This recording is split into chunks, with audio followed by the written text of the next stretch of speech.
The desert wind howled across the Sahara as Dr. Elena Rodriguez wiped sweat from her forehead. She had been digging in this remote corner of Algeria for 3 months, following satellite images that showed strange geometric patterns buried beneath. Centuries of sand. What started as a routine archaeological survey had turned into something that would shake the very foundation of human history. Elena's team had been excavating what they thought was an ancient Egyptian outpost when their ground penetrating radar detected something massive underneath. The initial scans showed a structure that didn't match any known architecture from any civilization they had studied. It was too large, too precise, and most puzzling of all, too old. "Professor, you need to see this," called out Ahmed, one of her graduate students, his voice trembling with excitement and fear. He stood at the edge of what they had uncovered that morning, a smooth, black wall that seemed to absorb light rather than reflect it. The material looked like obsidian, but when Elena touched it, it felt warm despite being buried for thousands of years. As they cleared more sand, the true scale of their discovery became apparent. This wasn't just a wall, it was part of a massive structure, easily the size of a football stadium. The surface was covered in symbols that made Elena's heart race. These weren't Egyptian hieroglyphs or any ancient writing system she recognized. They were too complex, too sophisticated, and they seemed to tell a story that humanity wasn't supposed to remember. Elena called her mentor, Professor William Chun, back at the university. His reaction to her photos was immediate and alarming. "Elena, you need to stop digging right now.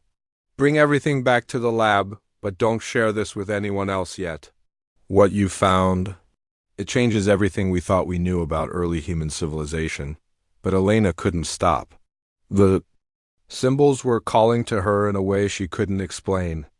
Using translation software and cross-referencing with every ancient language database available, she began to piece together fragments of the story carved into the black stone. What she discovered made her question not just history, but the very nature of humanity itself.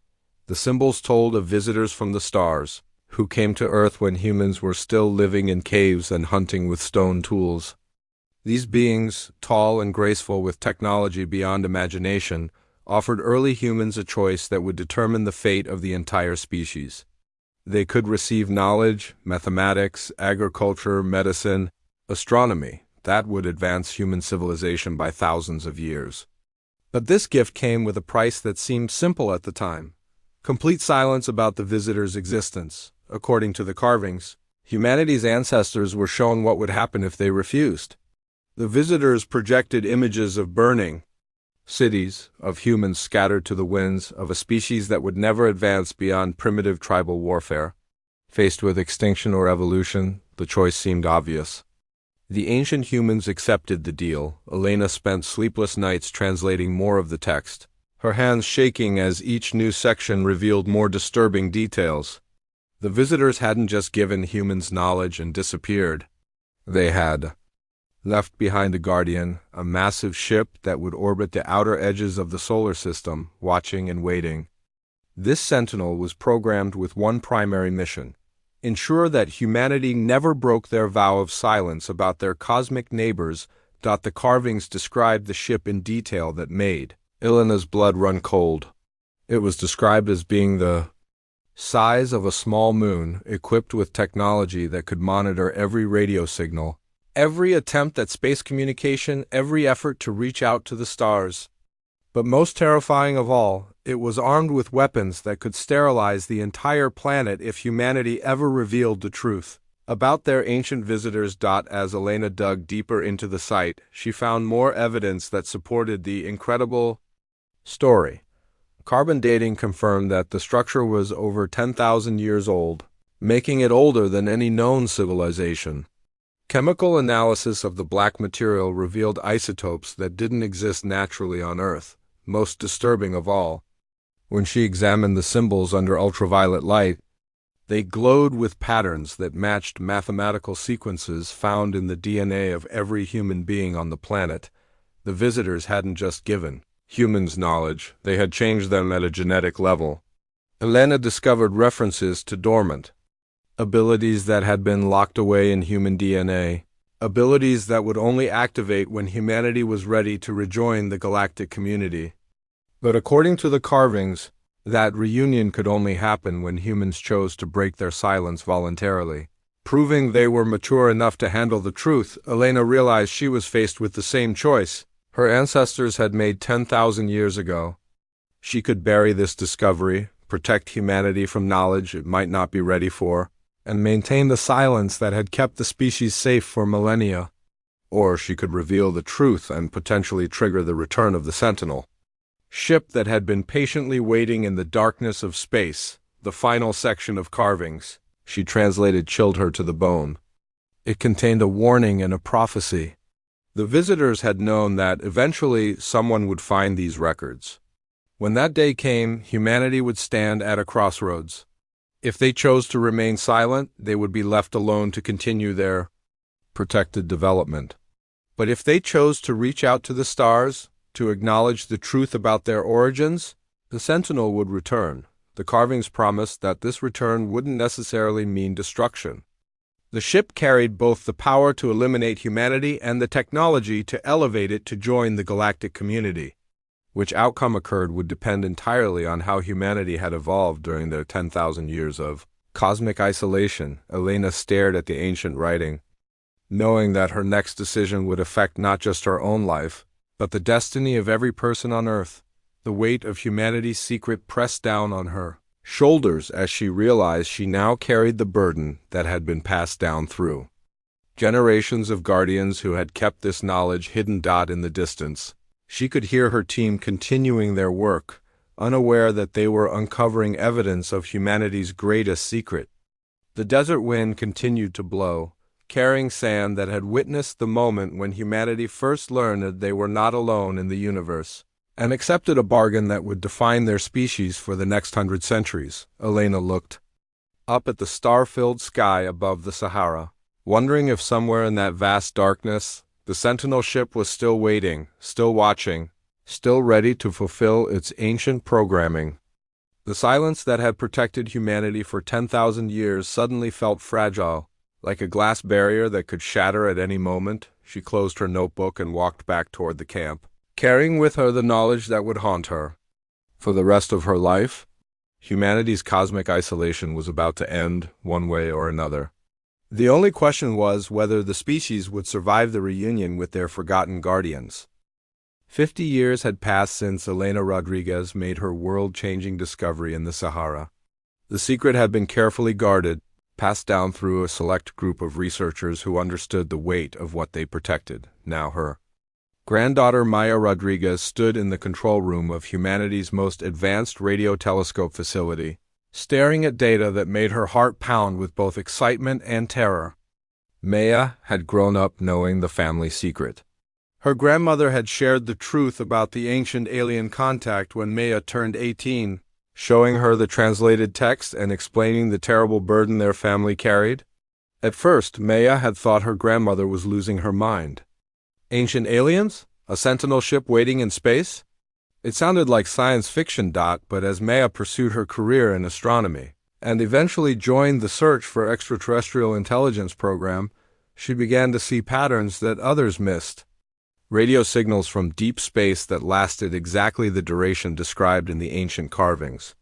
Mathematical sequences hidden in cosmic background. Radiation that matched the genetic markers her grandmother had found in human DNA. The evidence was everywhere, waiting for someone who knew what to look for. Today was different.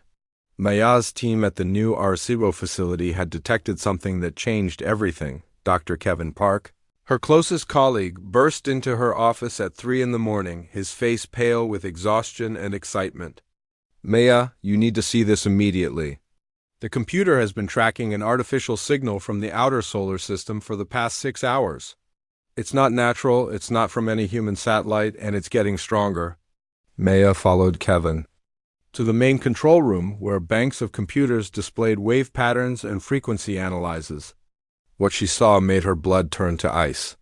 The signal was a repeating mathematical sequence that she had memorized years ago from her grandmother's research. It was the exact pattern described in the ancient carvings as the Sentinel ship's identification signal. Have you reported this to the director yet? Maya asked, trying to keep her voice steady. Not yet. I wanted you to verify the data first. This is the biggest discovery in human history. Maya, we need to follow protocol and alert every government and space agency on the planet. Maya stared at the screens, knowing that following protocol would trigger a chain of events that could lead to humanity's destruction. The signal meant the Sentinel ship was still out there, still monitoring Earth after 10,000 years of faithful service. But it also meant something else. The ship was actively scanning for any sign that humanity might break their ancient vow of silence. Kevin, I need you to promise me something, Maya said, turning to face her colleague. Don't report this to anyone else until tomorrow. Give me 24 hours to analyze the data more thoroughly. Kevin looked confused but nodded. He trusted Maya's judgment, and in the world of astronomy, 24 hours was nothing when dealing with signals from space. What he didn't know was that Maya needed that time to make the most important decision in human history. Maya spent the rest of the night alone in the control room, staring at the signal data and thinking about her grandmother's final words before she died. Someday, Maya, someone will have to choose whether humanity is ready to rejoin the galaxy. When that day comes, remember that our ancestors chose survival through silence. Maybe it's time for courage through truth. The signal continued its steady pattern, and Maya realized something that made her decision even more difficult. The mathematical sequence wasn't just an identification signal, it was a test. Hidden within the pattern were questions, posed in the universal language of mathematics, testing humanity's level of technological and intellectual development. Maya understood that the Sentinel ship was checking to see if humans had advanced enough to recognize an alien signal for what it was. The fact that they had detected it at all meant humanity had reached a critical threshold. But the ship was waiting for something more, a response that would prove humans were ready to break their silence voluntarily. She thought about the world her granddaughter would inherit. Climate change, wars, poverty, and division plagued humanity. But there had also been incredible progress. Humans had walked on the moon, sent probes to other planets, and were beginning to search seriously for life among the stars. Maybe, Maya thought, it was time for humanity to take the next step. At dawn, Maya made her choice. Using the facility's most powerful transmitter, she composed a response to the signal. She used the same mathematical language, but instead of just acknowledging the Sentinel's presence, she included additional information. Prime numbers, the value of pi calculated to 1,000 digits, and most importantly, the genetic sequences her grandmother had discovered in human DNA, proof that humanity remembered their cosmic origins. The moment Maya transmitted her response, alarms began sounding throughout the facility. Not from their equipment, but from seismic monitors around the world. Every ancient site her grandmother had studied, the black structure in the Sahara, similar monuments in Peru, Cambodia, and Easter Island, had begun vibrating at frequencies that registered on earthquake detection systems globally. Maya watched in amazement as her computer screens filled with new data. The Sentinel ship's signal had changed, becoming more complex and urgent. But more surprising were the reports flooding in from archaeological sites worldwide. The ancient alien structures weren't just vibrating, they were coming alive, emitting lights and sounds that had been dormant for millennia. Dr. Lisa Shang from the Cambodian dig site called Maya's emergency line, her voice shaking with excitement and fear. Maya, something incredible is happening here. The temple complex we've been studying just lit up like a Christmas tree. The stone walls are glowing and we're detecting electromagnetic emissions that our equipment can barely measure. Similar reports came from every continent. In Peru, the ancient structures were projecting holographic images into the sky. In Easter Island, the massive stone heads were resonating with sounds that seemed to communicate directly with people's minds. All around the world, humanity's hidden connection to their alien benefactors was revealing itself for the first time in 10,000 years. Maya realized that her decision to respond to the Sentinel ship had triggered something far bigger than she had imagined. The ancient alien technology wasn't just monitoring equipment, it was part of a vast network, designed to awaken dormant abilities in the human population when the time was right. People near the active sites began reporting strange experiences. Enhanced intuition, vivid dreams of the ancient past, and most remarkably, the ability to understand the mathematical signals coming from space without any translation. It was as if the alien genetic modifications were finally activating, preparing humanity for what was coming next. Maya stood at the window of the control room, watching the sunrise paint the sky in brilliant colors. In the distance, she could see aircraft from multiple governments converging on their location. The secret was out, and there would be no going back. Humanity had broken its 10,000-year silence, and now they would have to face the consequences of that choice. The Sentinel ship was already responding to her transmission, accelerating toward Earth from the outer solar system. Maya calculated its arrival time and felt her heart skip a beat. Based on the signal strength and frequency changes, the massive vessel would reach Earth orbit in exactly 90 days. Humanity's cosmic isolation was about to end, and Maya Rodriguez had made the choice that would determine whether the species would survive to see the stars or perish for breaking an ancient promise. The only certainty was that everything would change, and change soon.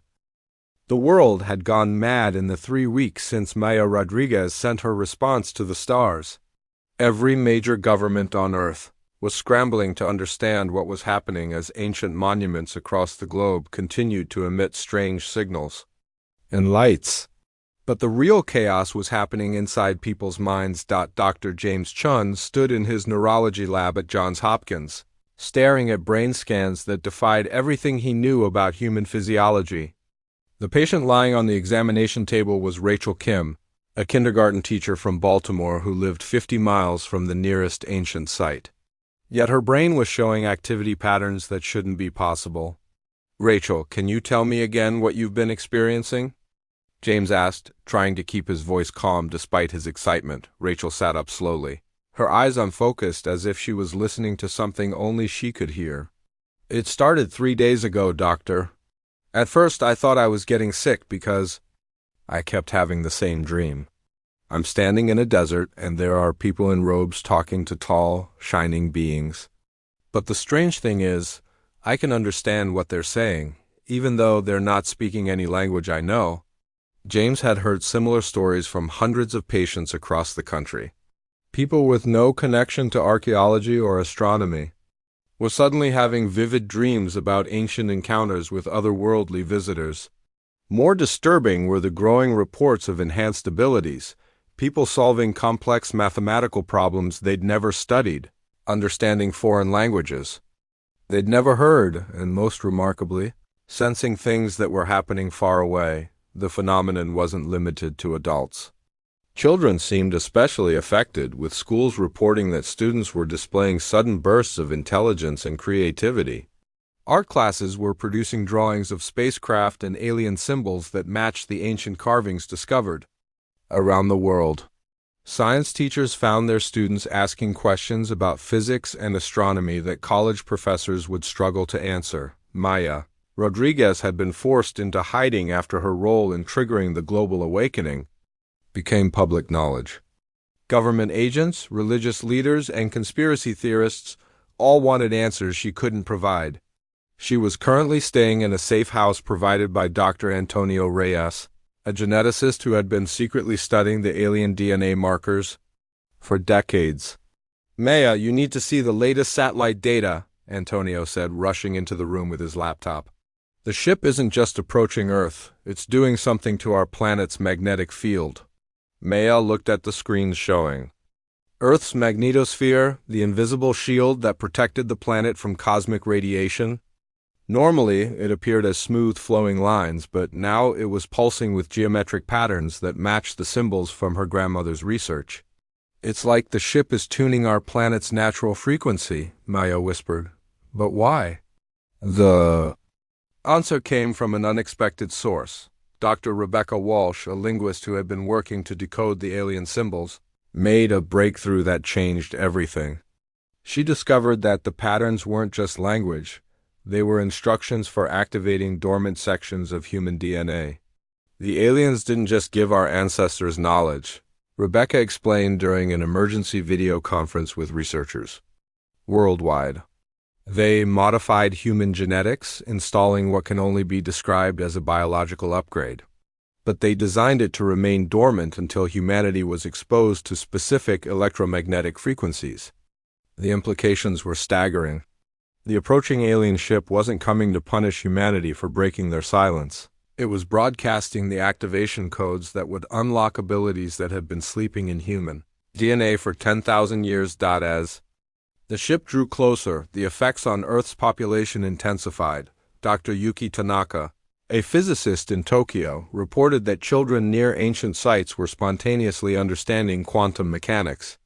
In Cairo, people living close to the pyramids were having shared dreams about mathematical concepts that wouldn't be discovered by mainstream science for decades, but not everyone was experiencing positive changes. The activation process was causing severe headaches and disorientation in some people. Hospitals were overwhelmed with patients suffering from what doctors were calling neural adjustment syndrome. It was as if human brains were being forced to rewire themselves to accommodate new types of consciousness. Maya realized that the alien modifications weren't affecting everyone equally.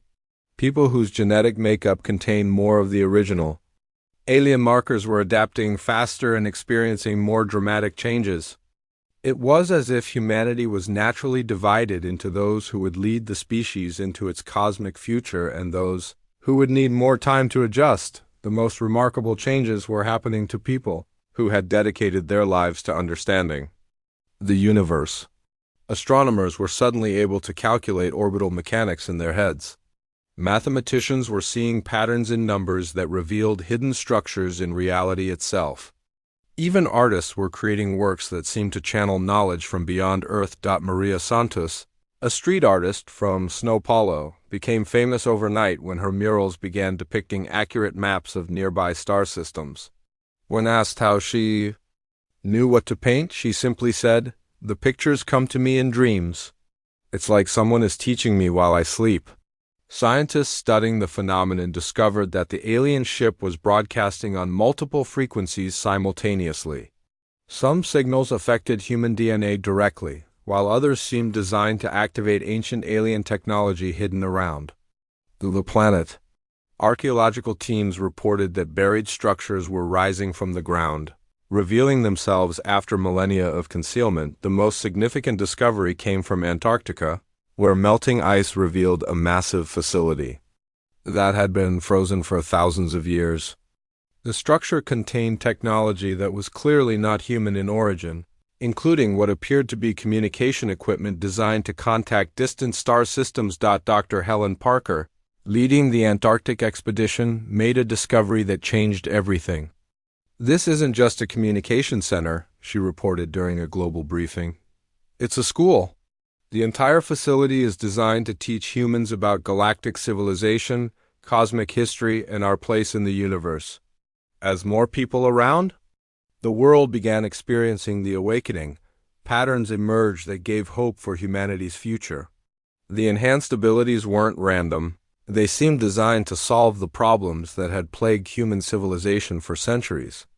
People were spontaneously understanding solutions to climate change, poverty, and conflict that had eluded the world's greatest minds. Maya watched news reports of former enemies working together on projects they couldn't have imagined weeks earlier. The artificial barriers that had divided humanity, race, religion, nationality, seemed less important when people could feel their connection to something much larger than themselves. But the approaching ship also brought uncertainty. Long-range telescopes revealed that it was massive beyond imagination, easily the size of a small moon. More concerning were the energy readings that suggested weapons capable of destroying entire planets. The ship carried both the promise of elevation and the threat of annihilation. Maya found herself at the center of humanity's transformation, the person who had chosen to break the ancient silence.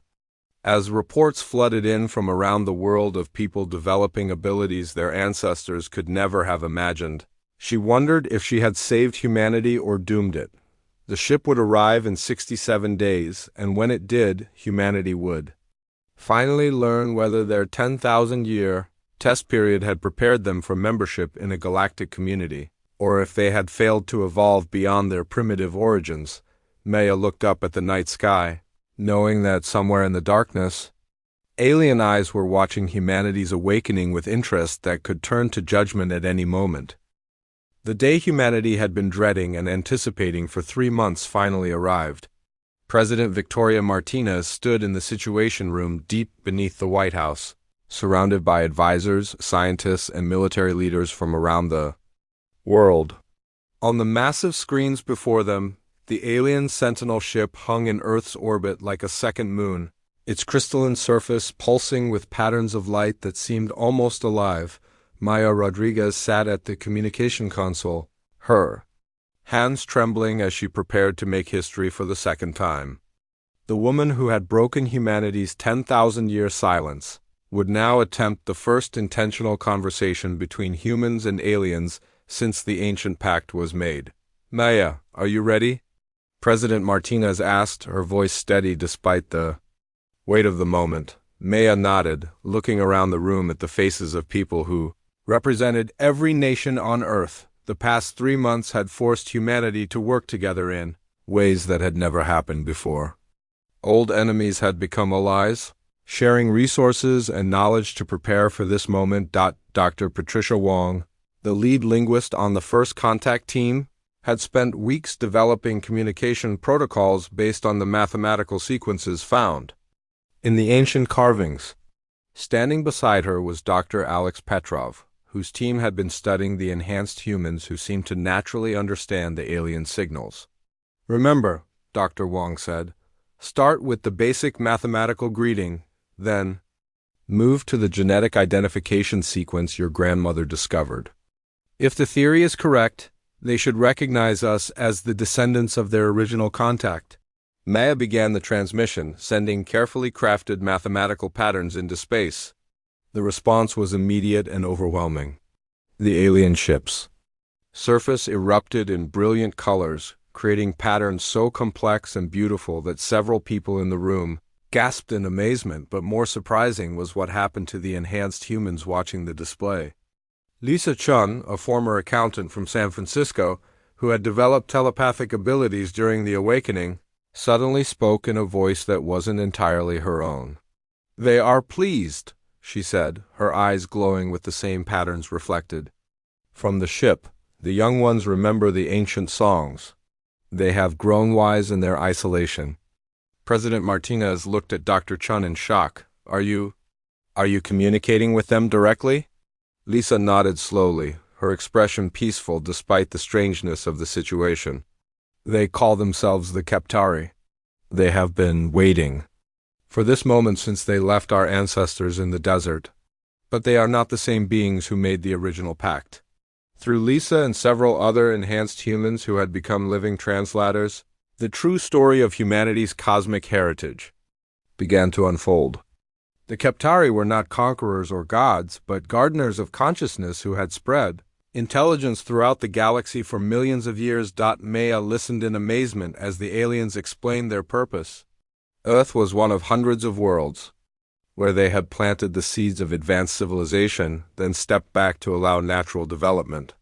The 10,000-year isolation wasn't punishment, it was protection. Young civilizations needed time to mature before they could handle the reality of galactic society. "But why the weapons?" asked General Robert Kane, pointing to the energy readings from the ship. "Our satellites detect enough firepower to destroy our entire planet." The answer came through multiple enhanced humans speaking in harmony, their voices creating an eerie chorus that filled the room. "The weapons are not for you. A shadow has followed us across the stars. Those who believe evolution should be forced, not guided. They seek to claim young worlds before they are ready." Maya felt a chill run down her spine as the implications became clear. The Keptari weren't just here to welcome humanity to the galaxy. They were here to protect them from something worse. Dr. Jennifer Adams, monitoring deep space communications, suddenly called out from her station. Multiple contacts appearing at the edge of the solar system. 3 massive objects different design from our visitor. The enhanced humans in the room immediately became agitated, their peaceful expressions replaced by looks of fear and determination. Lisa Chen spoke again, but this time her voice carried urgency. The destroyers have found us. They follow the Keptari, seeking worlds that have been prepared for ascension. They believe forced evolution creates stronger species. Through the alien communication, humanity learned that they were caught in an ancient conflict that spanned galaxies. The Keptari represented one philosophy of cosmic development, patient guidance that allowed species to grow naturally. The destroyers believed in conquest and forced advancement, taking over young civilizations and reshaping them according to their own vision. President Martinez realized that humanity was about to become a battleground in a war that had been raging since before Earth existed. What do they want with us specifically? The answer terrified everyone in the room. The destroyers had been searching for the Keptari's garden worlds, seeking to prove that their method of forced evolution was superior. Earth represented the perfect test case, a species that had been given alien knowledge, but allowed to develop independently for 10,000 years. Maya understood that her decision to break the silence hadn't just called back their protectors, it had also attracted their enemies. The signal that awakened humanity's dormant abilities had acted like a beacon, announcing to the galaxy that another garden world was ready for harvest. But the Keptari had an offer that changed everything. Through their enhanced human translators, they explained that humanity had developed in ways that surprised even them. The genetic modifications they had made millennia ago had evolved, creating new possibilities they hadn't anticipated. Your species has become something unique, the collective voice of the enhanced humans explained. You have retained your individual creativity while developing collective consciousness. You are ready not just to join our community, but to help guide it. The Keptari offered humanity full membership in what they called the Galactic Council of gardeners, not as junior partners, but as equals who would help nurture other developing worlds. But first, they would have to prove their worthiness by surviving the test that was coming. Dr. Timothy Brooks, studying the approaching destroyer? Ships reported that they would arrive within hours. They're moving fast, and the energy signatures suggest they're armed with planet-killing weapons. What exactly are we supposed to do against that? The answer came from an unexpected source. The enhanced humans began to describe technology that the Keptari were prepared to share, not weapons of destruction, but tools of protection and creation. The ancient sites around Earth weren't just monuments. They were components of a planetary defense system that had been dormant for millennia. Maya watched in amazement as holographic displays showed the true purpose of the pyramids, stone circles, and carved mountains that had puzzled archaeologists for centuries. They were nodes in a global network designed to channel and amplify the collective consciousness of an awakened human population. But it requires unity, Lisa Chun explained, her voice now carrying the wisdom of beings who had watched civilizations rise and fall across the cosmos. Every awakened human must willingly join the network. Fear, anger, and division will break the connection. President Martinez looked around the room at representatives from every nation on Earth. 3 months ago, getting these people to agree on lunch would have been impossible. Now they were being asked to unite the consciousness of the entire human species to face an alien threat. Maya realized that humanity's greatest test wasn't about technology or weapons. It was about whether they had truly evolved beyond the tribal conflicts that had defined their history.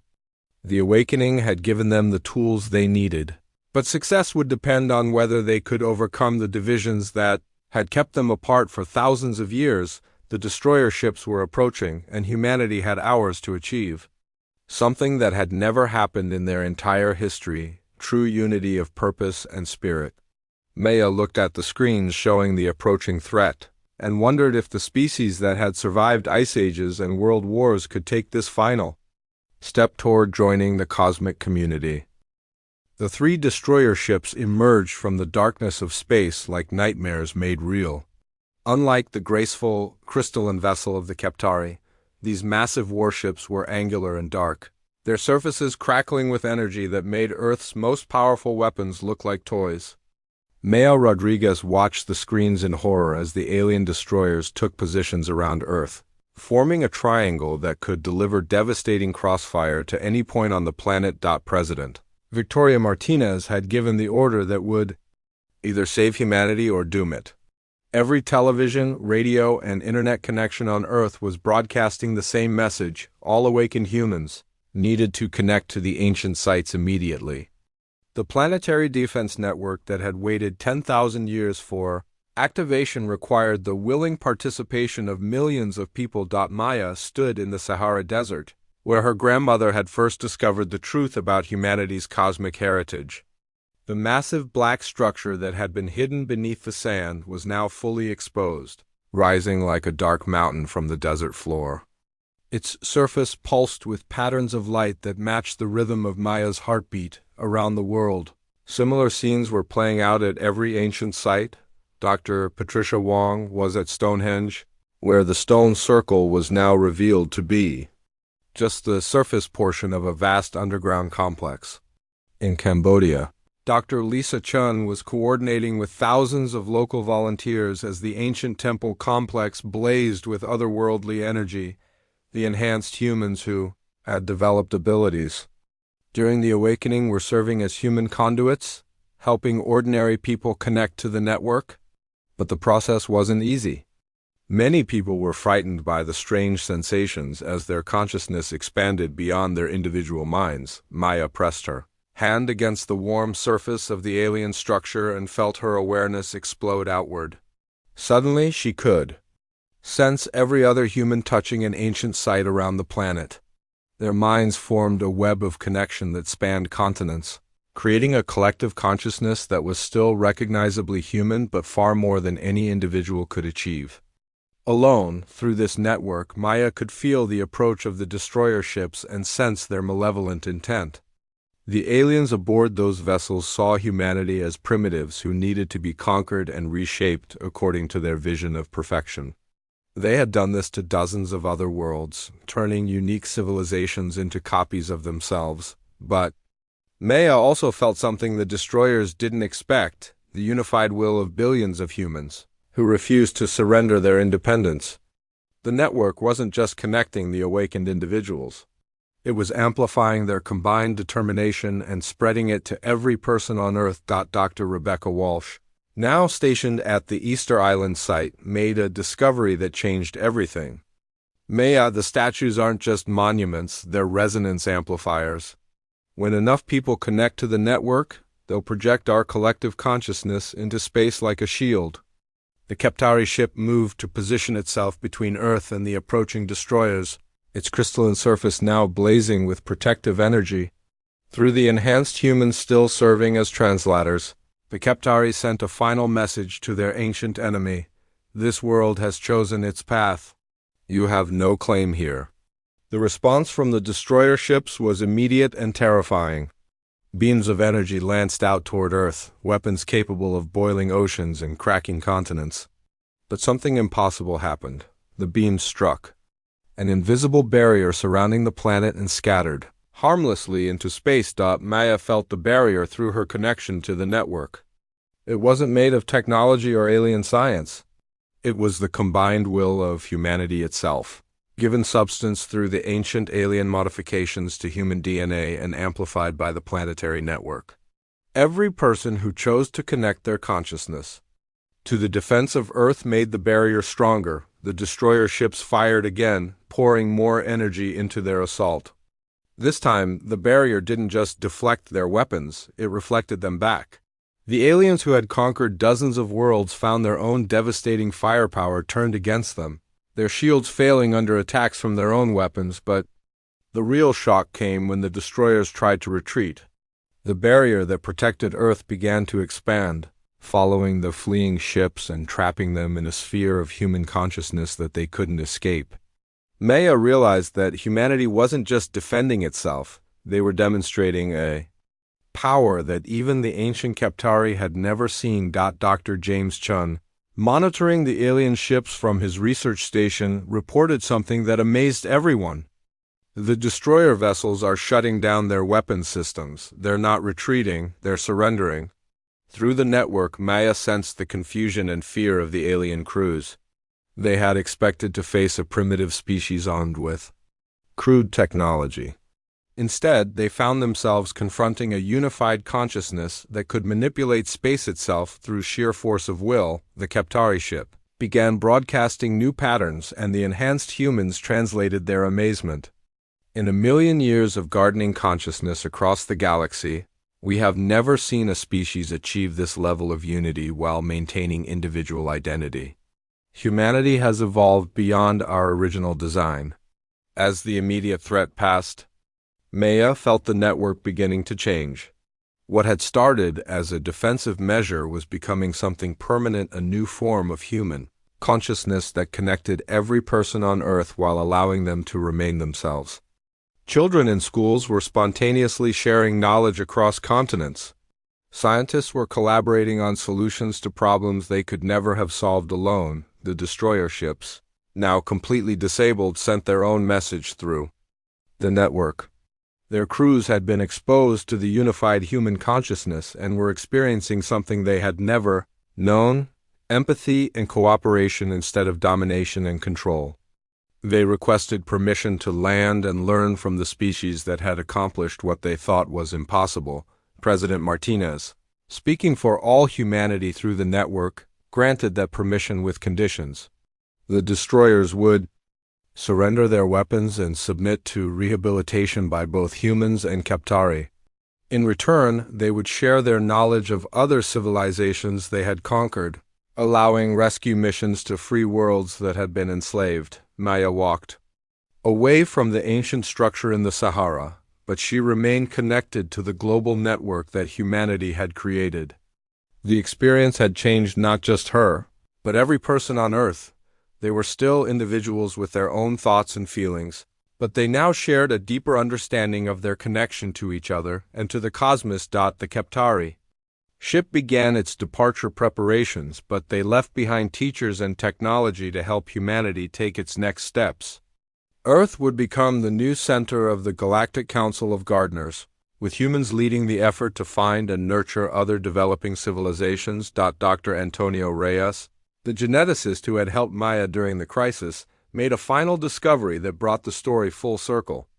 The genetic modifications that Keptari had made 10,000 years ago contained one more surprise: a biological imperative that would ensure humanity never forgot their cosmic responsibilities. Maya's children, and the children of every awakened human, would be born with an innate understanding of their place in the galactic community. They would grow up knowing that consciousness was the most precious thing in the universe, and that their duty was to protect and nurture it wherever it emerged. Standing beneath the stars that no longer seemed cold and distant, Maya thought about her grandmother Elena, who had carried the burden of humanity's secret for decades. The silence that had protected their species for 10,000 years had finally been broken. But it had been replaced by something better, a voice that spoke for all life in the cosmos. Humanity's test was over, and they had passed not by conquering their enemies, but by transforming them. The species that had once cowered in caves while aliens decided their fate had become the guardians of galactic consciousness, proving that evolution through compassion was stronger than evolution through force. The age of silence was over, and the age of cosmic responsibility had begun.